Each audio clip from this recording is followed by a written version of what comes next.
Hello everyone and welcome back to another video. In today's video we are going to be doing a how to build for Raphtalia. This is the buffed, updated how to build because she has had a quite large stat buff, as you can see. She now looks usable again, which is quite nice because initially she was horrendous was an understatement. Her crit chance was 45% base, which means even with a Sever skill, her crit chance was lower than like Demon King Melee's. Her crit chance was lower than like Vittoria's. That's base, by the way. That's their base crit chance, and she had it lower. But they've recently given her a slight buff. Also, her stats, her crit chance and crit damage is quite inflated due to the gear I'm running, but we'll look at that in a second. But her stats, pierce rate is okay. Resistance is actually on the good side. Crit chance is also once again quite good. Crit damage is actually very good. Resistance it's okay. It's on like the lower side, but it's still good. Crit defense is actually quite good. 100% is pretty standard nowadays. Lifesteal is also very good as well. 16% is actually quite insane. Also, she's not True Awakened, so her CC is a little bit on the lower side, but once again, she is fully defense based, so you know her CC is going to be lower anyway. So her first skill is a Flood single target, nothing special, just a Flood single target that is based off of her defense, which is quite nice. Another skill here, once again, defense based, but it's Sever, which is quite nice again. It can also hit pretty hard. And then her ultimate, which is sort of like AM Melee's ult. AM Melee's ult and Tamiyo's ult. Actually, it's basically Tamiyo's ult. Increases her basic stats by 50%, and then once again it does damage based off her defense. But that 50% basic stat boost, the defense boost and the HP boost are actually like nice. The attack boost does absolutely nothing because she is not attack related at all, which is kind of bad. But yeah, I want to test out her damage. We're going to test out her damage. So we're going to pop her ult. This is basically without her passive or anything. 264, it's on the lower side, but we're going to use now a gold skill. Test out the damage with this. 600k is actually quite good for her. For her, without her passive being used or anyone boosting her defense, that's quite good. That's also quite good as well, because no one's boosting her stats, and her passive isn't in play, and her relic. Quite good damage. Definitely a huge improvement from what it initially was. Okay, that just decided to pop up. Okay, fair enough. Okay, onto her passive. Increase allies' max HP by 30% if the hero's defense at the 300% if the hero's defense at the start of battle, and decrease allies' damage taken by 30%.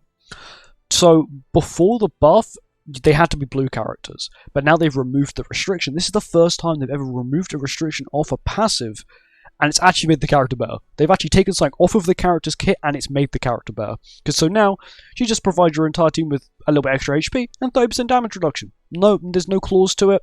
You just got to have her on the team, and that's what she provides to you. Of course, it only works in the front, but she just straight up provides you that with no problems. Like, that's insane. And not only that, increase damage dealt by allies on the battlefield by 40% if an ally is assuming a stance. Basically, if you have a character that is using a stance, she increases the damage dealt of your entire team by 40%. You know, if you mix that with the fact that now she's a defense character, you've got Naofumi, you've got Albedo, Tamiyo, you know, all these characters that will just have stances and that are, I guess, somewhat usable with her.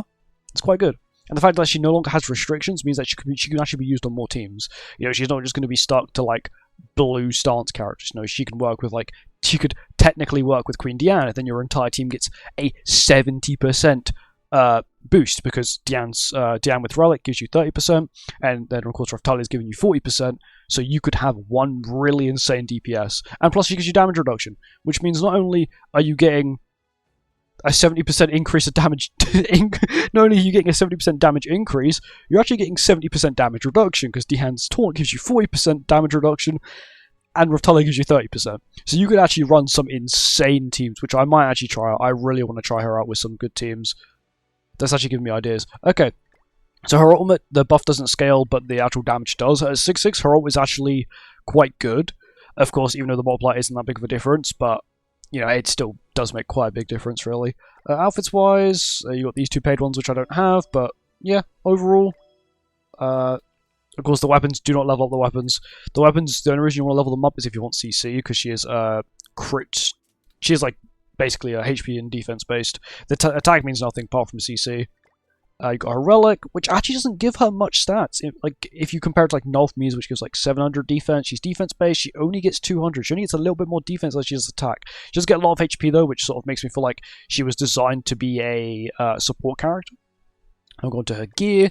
where she is running half crit damage, half crit chance. Initially, I had double crit chance because that's what she needed back in the day, and even with double crit chance, she only had 70% crit chance with 2 sets of crit chance rolls on these gears.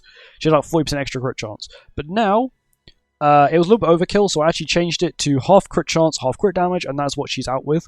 So 114% crit chance is with a Sever skill. It's basically going to guarantee you a crit on everyone, which is quite nice. And of course, if she's on a team, she doesn't, as long as the Sever skill is critting, that's all that really matters. Because initially, like, the Sever skill wouldn't even crit. It would do like 14k, and it wouldn't even crit, because that's how good she was.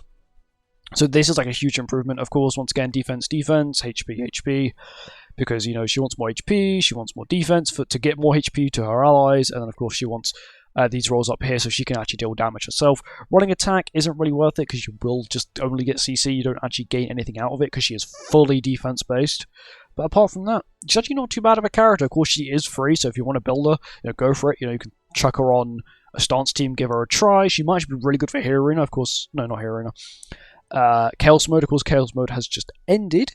But in the future Chaos Modes, you're going to be 100% sure you're definitely going to see a Raphtalia, and maybe Naofumi and Kisna. Well, no, you won't see Kisna, she's PvE. But you'll definitely see these Shield Hero characters because they definitely got the buff they deserved. But anyway, thank you for watching. I hope you guys enjoyed. I'll see you in the next one. Goodbye.